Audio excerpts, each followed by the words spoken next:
Hey, what's up? What's up? It's your girl Nique, and you're tuned in to Nique at Night. And guess who got to go and be on CNN live television? Now, I share with you guys when I did a segment on CNN when I was outside of the courtroom, and I was lucky enough to be able to go in studio at CNN and do a segment on CNN, and I am just over the moon elated. Here is a screen grab of me, Lauren LaRosa, and Mona on there on Laura's show. Oh my goodness, you guys, I am over the moon. This was such an amazing experience. This is one of the photos that we took on set.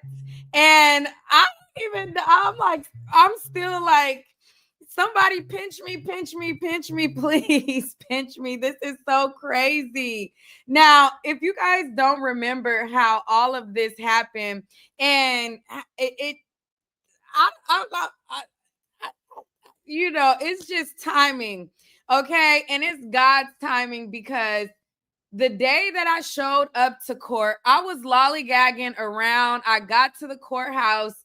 I see Uda outside. He's talking to one of the correspondents on CNN, and he's like, y'all need to talk to Nique. So I did the segment. And then today, when I was live, I got a like I got a random call, a random number that I did not recognize. And so I was on live with you guys, and I was like, what New York number is this? Because I didn't know the number. I had no idea what the number was that was calling me.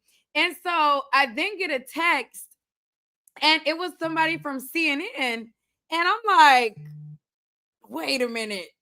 CNN is contacting me. Like, what is going on here? So I had to get off live, and they wanted me to come on the segment tonight in studio. And I'm like, you want me to come on?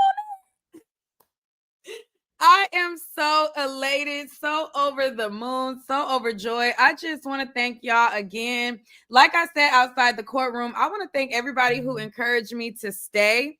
I want to thank everybody who, has been pouring into me on this whole journey. The people who were appreciating my coverage. And shout out again to Uda, because Uda basically pushed me like in the direction of CNN and saying like, hey, y'all should talk to her. And from that transpired this situation right here. So I am so elated. Now I'm going to tell y'all a little bit about my experience, because this is my first time on live television. Okay. I've never been on actual live TV other than doing like a Wild and Out show where it was live. Other than that, my experience was like doing music videos, pre-recorded things, to where if you can kind of like do improv or whatever. So the live television that I've done was Wild and Out, and that wasn't even live. That was pre-recorded, a show where I was just like in the audience and stuff like that. But this was something where I'm live and it's streaming live. So I was nervous. It was nerves all over. Somebody said you can't see your face. Y'all should be able to see me. Y'all can't see me. I'm looking at me. If I hold on, let me see. Y'all can't see me. Can y'all see me?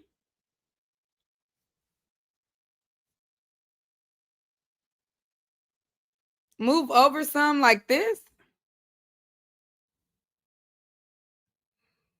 Y'all only see half of my face. Hold on 1 second. Let me see what y'all see. Because I'm seeing myself, but oh, wow. Okay.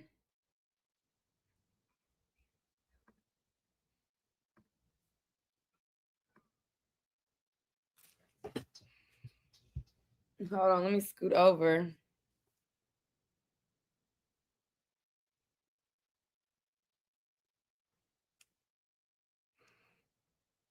Oh, my image was mirrored. I didn't know. I didn't know that my image was mirrored. But so thank you for letting me know for the person in the chat. So let me tell y'all, like, this was I am forever grateful to CNN. I appreciate you guys over on CNN. Thank you for having me. Thank you, Lord, for having me as well.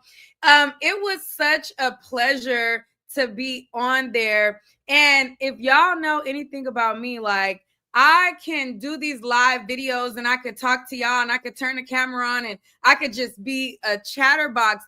But being put on the spot on live TV, and that was like my very first time ever doing it, I was like, am I saying the right thing? Am I looking in the right place? Like, like when we first got in there, I seen both of Mona and Lauren LaRosa.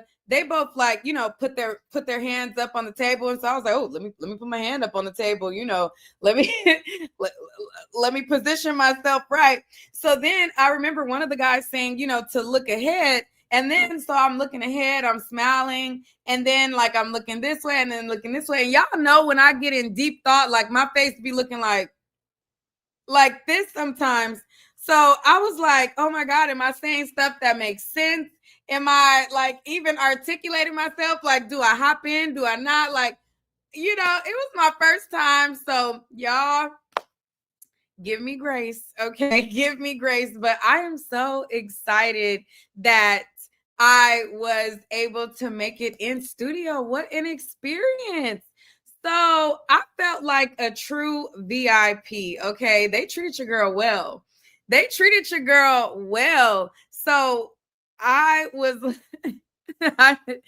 they treated your girl well. And thank y'all for again encouraging me to stay, because as y'all know, I was supposed to leave on Sunday. I changed my flight to Thursday, which actually is in a few hours that I have to pack everything up and get out of my hotel.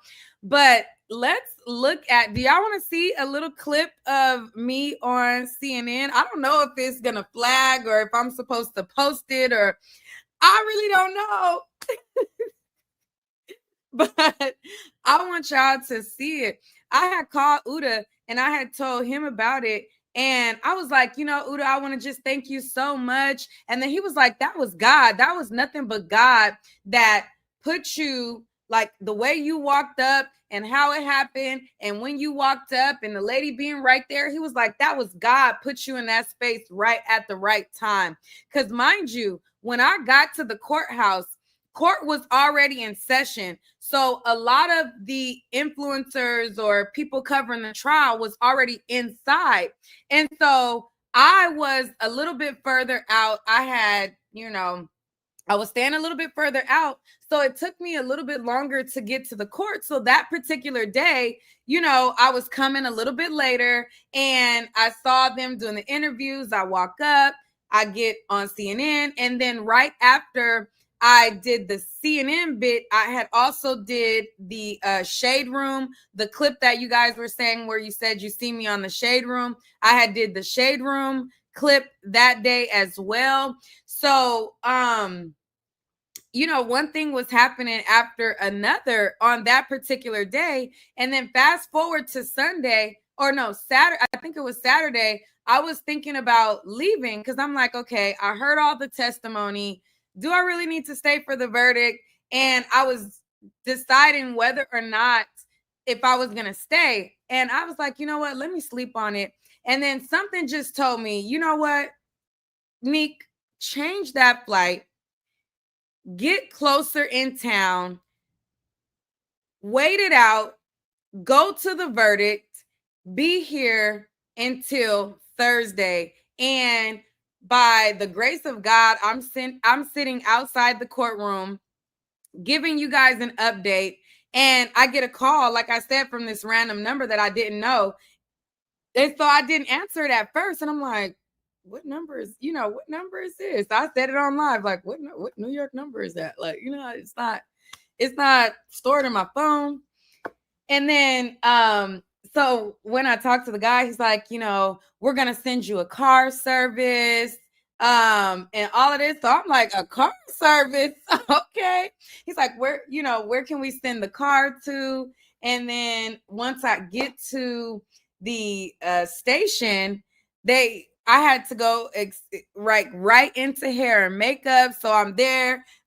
Once I get to CNN, I check in, I give him my name, give him my information. Then you check in. And then once you check in, I'm greeted by the correspondent that kind of like helps navigate where I am and what I'm going to be doing. And then, and then before that, so the car service, they sent a car service for me, right? And so the car service, it basically tells you like their ETA, like, so like I got a link when they were en route to me. It let me know like what time they were going to be here. And then once it got that time, it like let me know that the driver was here. I go out, the driver's there. And then once we get to CNN, he tells me like, okay, I'm going to wait right here. I'm going to be waiting for you until you get done. I'll be right outside. And I'm like, okay. I have like an official driver waiting outside, taking me to and from. I mean, it was amazing. Once I got into CNN, like I said, I went to hair and makeup. They got me together with this hair, honey. They got this hair and this makeup together. Okay. They got this hair and this makeup together. Okay. Y'all see me though? The hair wasn't giving this earlier. Okay. They got me right. Face-wise, contoured, the face got me right, period. So then after I go through hair and makeup, and all day I wasn't speaking to nobody on the phone. Okay, let me just back up. I feel like I'm speeding through the story, which is not really that long of a story, but child, I'm just so excited. So earlier today, when I went live right after the bail hearing, I noticed my voice started getting a little scratchy. So I'm like, ooh, I know, like I just know I am not about to lose my voice right now. I just know I am not about to lose my voice. Like, absolutely not. So anybody who, from the time the last live that y'all saw me on, anybody who called me, I said, listen, I'm preserving my voice. I'm not talking no more. I'm not, just text me. I have something important that I have to do. I cannot strain my voice talking any further. I'm going to use my voice when it's time. I went and I got tea. I got a whole bunch of honey, and I'm just drinking tea, trying to make sure that when I go live, I'm actually able to speak and my voice is not gone. So all day from that moment on, I'm like, I'm going to the store, I'm buying stuff, and they're like, you need a bag, this, that. I'm like,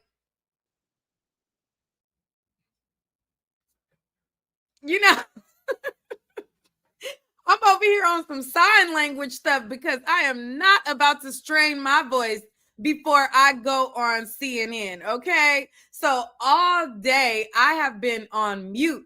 I've been texting. My daughter called. I said, baby, you got to text me. Okay. My cousin called. I said, hey, you got to text me. I'm preserving my voice. I know they was like, I know this girl. I know this girl ain't, but I was dead serious about preserving my voice. I wasn't playing. I was on mute, like, I can't talk right now. Text me. I'm preserving my voice.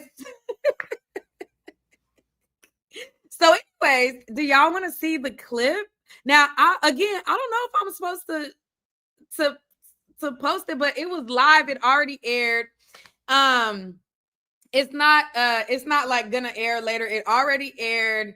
And yeah, let me show y'all a little bit of it. I'm just so excited, y'all. And then, okay, now let's move forward. I feel like I'm all over the place. I don't know. So anyways, okay, so back to when we are filming, right? So we go on to set, and it is like lights, camera, action. And they have like the teleprompter, the cameras, the everything.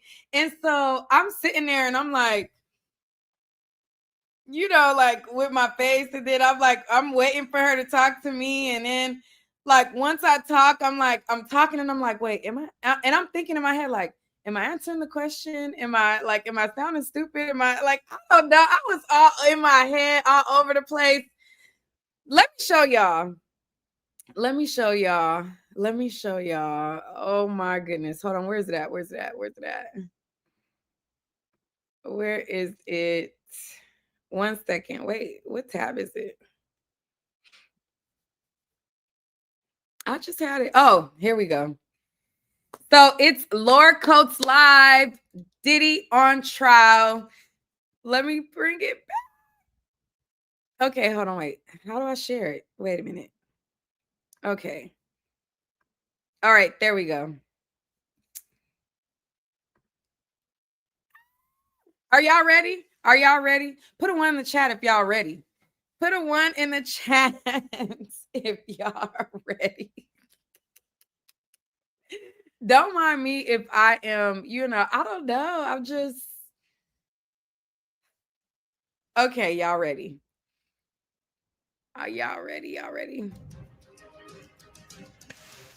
From TV to podcasts, YouTube to TikTok, think pieces to live streams. One thing has been abundantly clear. The Diddy trial has been sparking conversations in nearly every corner of the media. So tonight, as we wrap up our nearly 2-month coverage of this tumultuous trial, we want to give you a glimpse into our reporter notebooks and share what it was like to bring you the facts of this case through all these different platforms. Joining me now, senior correspondent for Extra, Mona Kosar Abdi, niquelaclaire, she's a social media commentator covering Diddy, and senior news producer for The Breakfast Club, Lauren LaRosa. Glad you're all here. I've been watching you all while I've been in court. I've been watching how you meticulously have covered it in such a wonderful and authentic way. So I'm glad you came here as well. Mona, I'll begin with you. What has it been like? You've been covering it since day one. We see all of your TikToks. Yeah. What's been the hardest part of this assignment? I think keeping up with the new media, right? We are so used to the evening report or the morning report, depending on, when I was with network, but trying to keep people informed throughout the day and tell them also what is going on inside the courtroom. What I realized with social media is they want the details. They want the nitty gritty, whatever you can't get in a 1-minute package. They want to know if Diddy was making a facial expression. They want to know how the jurors are reacting. So giving them that color, but then also editing it and putting it up is a whole process in itself. Yeah, they can attest to it. Oh no. Talk to me about that, because obviously, being authentic, but also getting it in the way people will receive it is difficult. Yes. I think you sorry, not to cut No. you. I was gonna say I think you know your audience though. So to your point, it's like you can do and say so much more on social media than you can in your breakdown of your shows or your .coms, but you know what your audience is coming to you for. And I think this case really showed me and all of my friends in the new media. We've been talking a lot about that, just where our niches are, but also too, like some days you might just not know, and you get online and you have a real conversation with everyone that follows you about, hey, I don't know today. Like, I can't decide today. Here's all the information I got. But if I was a juror, I can't make a decision today. And I think they appreciate that, because what you find is like a lot of outlets, you guys aren't really allowed to say either way. You're not even allowed, but like, it's just not the regular thing to do. I get a lot of pushback because people are like, you're a journalist, you shouldn't tell us your opinion. And I'm like, well, that's why you're here, because my opinion cuts through. So you learn your audience, and you know how to edit to your audience a bit and get the message out. Nique, how's it been for you? Because you have been following this as well. And to their points, the old way is not today's way, and people want to hear information. So talk to me about what it's been like for you. It's been really exciting because you get to interact and see what people feel right away. And this is another trial that I've done. So it was a lot of eyes from a wider audience than I'm used to. So it was interesting to see different perspectives from different walks of life. I love being able to have and watch every one of your footage and all of what you were doing in your content, because you were getting. All right. Can y'all tell I was nervous as shit? I was so nervous. Oh my God. I'm like, once I started talking, I was like,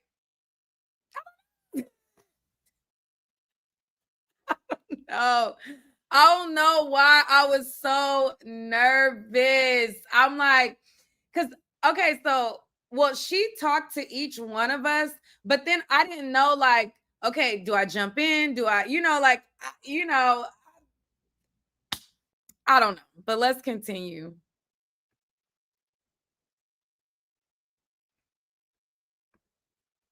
The court of public opinion in real time. And most people want to opine about what they think is happening, but you were getting it. If these people had been part of the jury, they wanted you to know exactly how they felt. Yeah, the way I approached it was I wanted the audience to be the jury, right? I'm just going to give it to you. This is what the prosecution said. This is what the defense said. Now, battle it out in the comments. And you would see that people arguing with each other, people trying to explain why it was or wasn't Rico, for example. And so I think people appreciated having that space where they can interact with each other and they can converse. And so for me, it was, again, kind of like what you said, like I came up through traditional media and I wanted to bring that platform in a way that was native, though, to TikTok, for example, native to Instagram, and digestible for people. And so in a 1 minute, 2 minute video, I was able to give them a lot more information, but also give them a platform where they can use the comments to discuss their opinions. And feel a part of a community. I mean, one thing you saw outside that courthouse is that, and I'm frankly wondering what most people who have been there day in, day out, what they do now, because there were people who were covering it. And then I'm like, well, where are the rest of you? And what do you do when you're not here right now? And we think we know what we're talking about.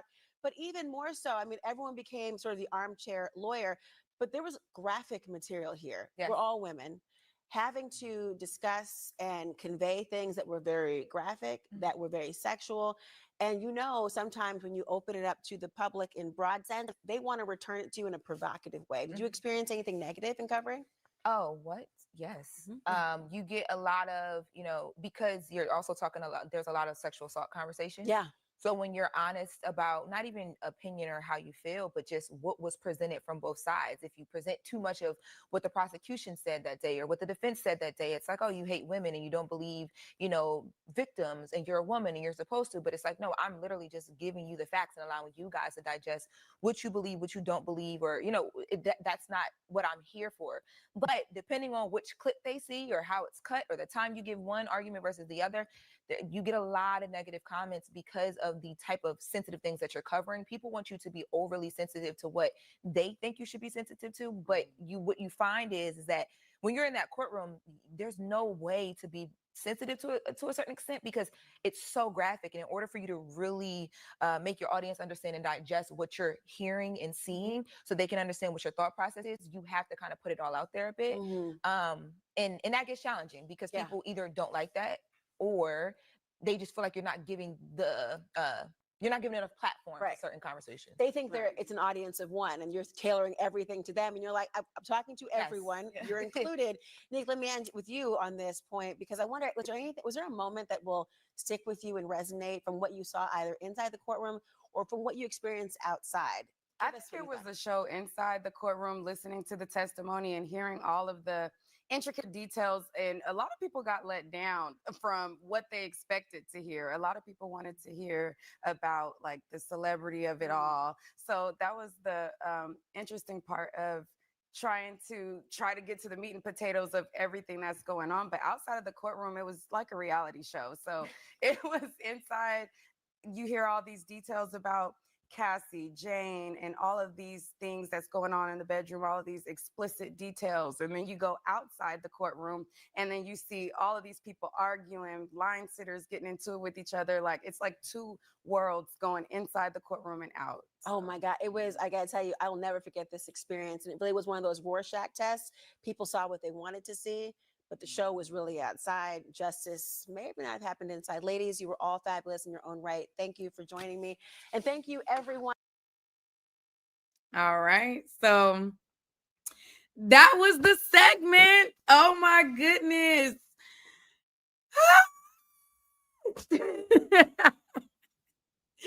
But yeah, so I don't know. Hopefully, it resonated well. Again, I don't know. I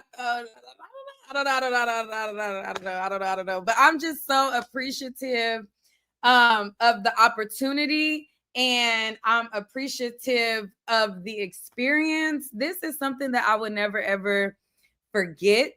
To see the excitement from my family, all trying to like get to CNN to watch it. My daughter trying to make sure that she watches it. Whew. I want to cry.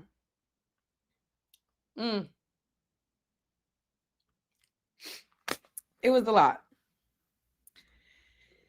So, but I wanted to just talk to y'all real quick because yeah, it was, you know, it was a whole moment.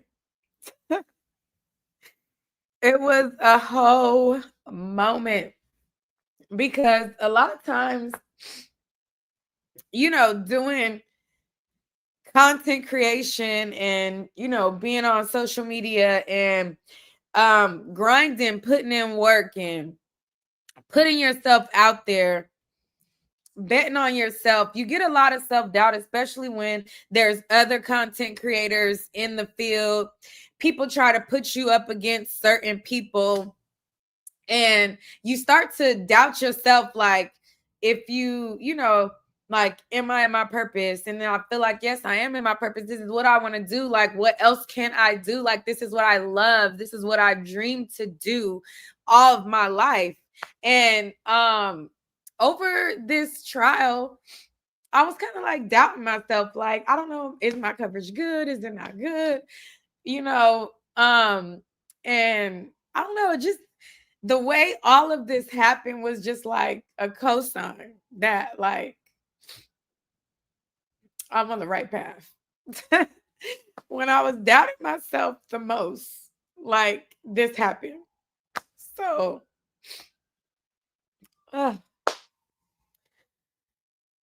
oh my goodness. And I'm off of fumes right now, y'all. I am definitely off of fumes. Like, I've been up all day at the court outside. And then once I got back to my hotel, I'm like, I don't want to, you know, I got to get something fresh to wear, something new to wear. So I went shopping in the area. I got the dress that I was wearing. I already took the dress off. But I got the dress that I was wearing. I got shoes. I got an outfit. I got everything. And then it was time for me to come here, get ready, get dressed. And then the car service was coming. And everything was so fast moving that, like, I didn't even get a chance to really just, like, sit and freaking take it all in. So I'm like, oh my goodness, I did not mean to cry, but y'all understand the level of, like, I really have been doubting myself lately, and I'm like, I don't know, this just couldn't have come at a better time. So I'm just so appreciative. And again, I can't thank Uda enough. Like I said, I called Uda and I'm like, thank you so much, Uda. Like, you, because he was like, you need to be interviewing Nique. You need to be interviewing Nique, to the other correspondent. And, you know, I was thanking him and he was like, no, that was God. God put you in that situation. God, that was God. Like, don't, you know, don't think like that. Like, you know, like, God put you in there, that moment, the way you walked up, the way it all happened, like, that was God, like, letting you know or whatever. So, whew. Oh man, yes.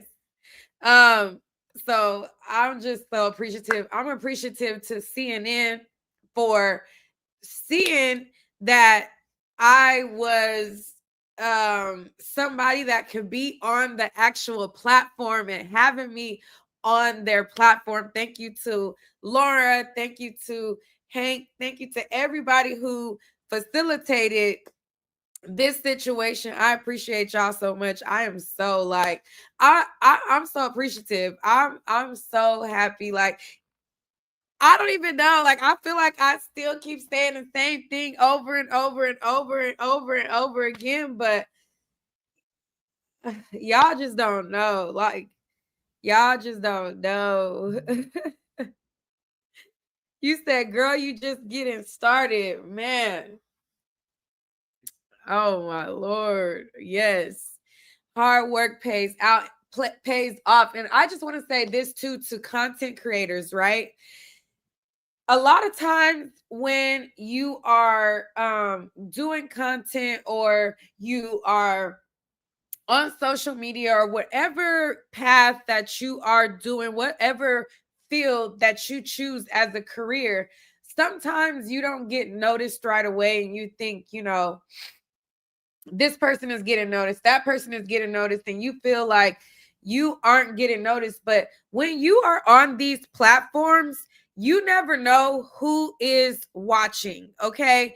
Like I said, when I went to the Diddy trial, I went and a publicist came up to me and she said, I recognize you from your coverage on the Tory case. She's like, what's your email? I'm going to send you all the transcripts, just like that, from her seeing me cover the Tory case and seeing how I was boots on the ground with the Tory case. I'm like, I did the Tory case 3 years ago. Who would think 3 years ago, me covering the case, I come out to New York, cover the Diddy trial, and somebody who's a publicist on the case sees me and like, hey, what's your email? I'm gonna send you all the transcripts. And then that, me to walk up and how the situation happened. And then for like me to interview with one correspondent and then go for a different segment with another anchor on CNN for a whole different segment in the studio. And also too, a lot of people out in these social media streets, they will a lot of times only link with people that they feel like they can use as a stepping stone, right? A lot of people treat people based on what they feel like you can do for them, right? I've seen a lot of that while covering the Diddy trial. People who look at you and they feel like, oh, your numbers aren't as big, so how can you benefit me, blah blah blah blah blah, right? I treated everybody up there with the same amount of respect. I didn't treat a person who had 1,000 subscriber any different than I treated a person that had 1 million subscribers. And the bond that I curated with each individual that was showing me love and who poured into me, I poured back into them, regardless of their subscriber count. And a lot of times you will see people just use people for what they can get. And what connection that I created with Uda, where it's just like, hey, Uda, jumping on his live, talking to him, talking to the people, checking, and him shout me out, me shout him out. And then he doesn't have a bigger platform than me. And there are other content creators who felt like, and I'm not gonna say they felt a particular way about Uda or anything like that, but there are people who were up there who felt like certain people who had less numbers were beneath them. I didn't feel like that about anybody. And a person who was there who didn't have a bigger platform than me helped me get into a situation that elevates my platform. So I just say all that to say, treat everybody with the same amount of respect, the same way you treat the janitor, the same way you treat the CEO. Like, don't treat people different based on numbers, because you never know how your blessings can come to you. You never know how your blessings can come to you based on just being solid, okay? And it's not always going to be the person that has a higher status or this or that, because there are people up there that, they wouldn't think twice about trying to get an opportunity or lend an opportunity for me, especially people in my same, caliber of subscribers and recognition and things like that. They're not calling me saying, hey, Nique, hey, this, da, da, da, da. But all of the people who had smaller platforms than me, those were the people that was rooting for me. It was people like Infamous Sylvia, who, you know, whenever there would be like different news people around, Infamous Sylvia, like, y'all need to talk to Nique. You know, when the Shade Room came up, she was like, you need to be interviewing Nique. Like, those are the people that was like basically pouring into me. And it wasn't the people that had more, like, you know what I'm saying, or anything like that. So I say, always network and treat people just pure, no matter what. You know, now obviously it's off of energy, and you know, you reciprocate the energy that is given out. Like if somebody stank or they got, you know, a certain type of disposition, then, you know, I'm not saying canoodle with anybody, but the people who give you genuine love and genuine respect and pour into you, pour back into them as well. I appreciate them so much. I appreciate everybody who was up there. There was so many content creators doing a thing and getting it out the mud, because there are certain medias who will share a space with content creators who are considered new media, and then there are legacy media who shun us. There was people that were in networks, not CNN, obviously, because they shared a platform with me on 2 different occasions. There were other legacy media, and I'm not gonna, you know, name any names, but there were some legacy media that looked at us like we were a pile of, you know what I mean? And you could just feel the uncomfortableness that they give you. So to just be able to navigate and stick and move, just stay solid and stay authentic to you. A lot of times people will see like, oh, well, you know, this person is doing this, so I got to do that or whatever. No, stay authentic and true to you, and your moment, when it's your time, will come. When it's your moment, nobody could take that from you. Your moment is your moment. So, you know, you said I wanted to cry when I saw you and Lovely T hugged each other because I followed y'all journey since 2017 and y'all have grown so much. Aw, thank you. Let me see the super chat. Prayer changes since then. A $20 super chat says, eyes has not seen nor ears heard the things God has in store for you because you love him. Keep keeping you before the throne of God. Thank you. It was another super chat. She said, I'm late. I'm so happy for you. Congrats. Thank you so much. I think, did I miss another super chat? You said, girl, those are happy tears. It was well overdue since the panini you showed me what hustling your dreams really look like. Congratulations. Thank you so much for the super chat. I appreciate y'all so much. And shout out to my homeboy, Kodak Boy. I see him in the chat too, because Kodak, he was on it. Like, Nique, don't leave. Okay. He like, where you at? You still in New York? You know? Oh, here you go right here. I love you. He like, you still in New York? Do not leave. My cousins was calling me. Do not leave. Like, stay in New York. And I guess y'all felt it because honestly, I really was checked out on Sunday, but something told me, you know what? I woke up Sunday morning and I said, you know what? I'm going to just stay. I'm going to just stay. I'm going to change my flight. I'm going to arrange things with my daughter. I'm going to just stay and stick it through and see how everything pans out. And I could never have imagined any of this. Like, and it would not have been possible if I would have went home, you know? So everything worked out like it was supposed to. Like on the day that I'm leaving out and I'm going back home, to be able to get a call to be inside the CNN studios, I mean, I could not have gotten a better send off to let me know to stay in my purpose and stay on my path, and let me know that Nique, you know, and just be reminded, because I already know what's for me is for me, you know, but just to be reminded that everybody not going to see it for you. Okay. Because everybody doesn't resonate with everybody's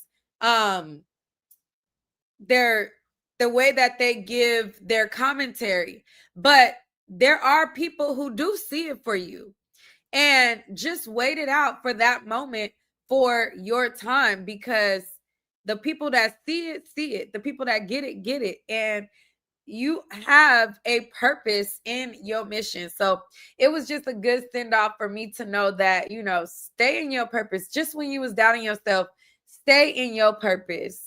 I have been like, I don't know. And then like last week too, I was kind of like in a weird funk. And then I realized, I was like, why am I feeling like this weird energy, like this weird funk? And then I realized that it was a year since I had my fibroid surgery. Okay. Now I don't want to be going way too off kilter or off course, but last year in June, I had fibroid surgery. I have fibroids, and a lot of y'all seen that my weight was, I was getting bigger and bigger and bigger. And I guess, the fibroids had my hormones kind of like thrown out of whack. I was gaining weight. Also I was drinking alcohol, so that was adding to the weight. I don't drink alcohol anymore. So, my fibroid, when I had my fibroid, it was growing at a rapid weight. At the time that I had surgery, my stomach, I looked like a woman that was like 6 months, 7 months pregnant. Like my stomach was big, like huge. It was growing at a rapid rate. The doctors were scared that it could be cancer. They had all of these different oncologists look over my charts. They were worried about, it was cancerous. They had, different people that I had to examine and everything. Like it was like so nerve wracking. So last week made a year since my surgery. So I'm like, why am I feeling this weird funk? I don't know if it's because it made a year from my fibroid surgery, but it just was a lot going on. A lot going on. Because child, I never went under the knife before that surgery. So I've never had any type of plastic surgery done in my life, or any type of surgery that I like never broke a bone, or, had to have undergo surgery for anything. So me going to surgery for them to remove my fibroid and them to be cutting into my stomach and, doing all of that, I was nervous. And then to know that there is all these oncologists who are unsure if it's cancer or not cancer, and it's like the unknown of like what's gonna happen. They're like, if we cut into your stomach and it is cancer, it could be a type of cancer that spreads, and we're worried. And so it, so I don't know, like I just be thinking about that a lot. Like, whew, life just be life and real fast. But luckily I didn't have cancer. They removed the fibroid. I didn't have cancer, but that whole experience was traumatizing, kind of. It was kind of traumatizing. So it's just been a lot. It's just been a lot going on. So just to have a full circle of, me having that weird energy, and then self-doubting myself about my coverage, thinking like, I don't know, like what, like do the people really mess with me on YouTube? Am I really, like, should I start thinking about doing other stuff? Like I just had so much stuff in my head, like fog in my head, that I slept on it. And I was like, you know what? Girl, tighten up them straps. Buckle up, buttercup. Change that flight and stay. And so That's what I did. I definitely ended up staying, and it was so worth it. It was so worth it. You said I may be dealing with perimenopause. What? I hope not. I hope not, girl. Don't be saying that. But yeah, so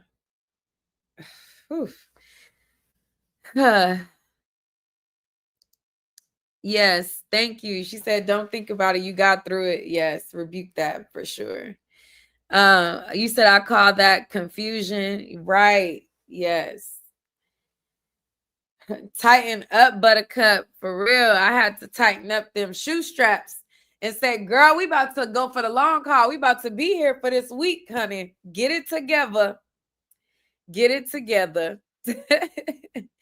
But I just wanted to come and hang out with y'all for a little bit. I literally need to be packing because I gotta go. I didn't realize it was already about to be almost 3 a.m. I need to be leaving here in an hour. So I gotta go. I have to go. I wish I could stay and hang with y'all because I'm just loving this makeup. I done cried and everything, and the makeup is still makeup. And child, what type of makeup they done put on, honey? The makeup still makeup, and after you cry. I'm gonna need some of that. I need to find out what kind of makeup be makeup and even when you done cried and stuff. Even when you done cried and stuff, child. Oh man, oh man, oh man. You said is that my eyeliner? No, it's not. It's not. But yeah. Yeah. So, anyways, long story short, treat people with integrity no matter what, and stay on your purpose. Your time is coming. All right. So all right. Dang, I want to do some more videos with this makeup. I'm like, dang, but I don't really got I gotta get up out of here. I gotta pack up. I don't got a lot of time. I gotta go. So talk to y'all later. Bye.